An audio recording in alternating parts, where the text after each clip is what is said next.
Hello guys, এখানে দেখেন 4টি আম আছে, কিন্তু সাথে 3টা আমের বেবি আছে। সেজন্য আমরা বেবির কেয়ারটাকে রেখে মাটাকে কেটে খাচ্ছি সবাই মিলে। কিন্তু দেখতে যেমন নমনীয়, খেতেও সেই নমনীয়। আপনারা যদি খেতে চান তাহলে কিনা নিয়ে আপনাদের বাড়িতে কেটে কেটে খান।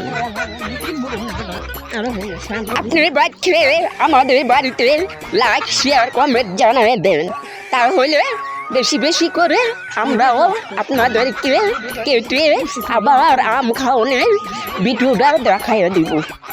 আর সেই স্বাদ কিন্তু মরার লুচি নাই, কাকে লাইন খেতে পারি না, কিন্তু দিলে আবার ছাড়ি না। সেই স্বাদ লাইক কমেন্ট শেয়ার জানিয়ে দিবেন।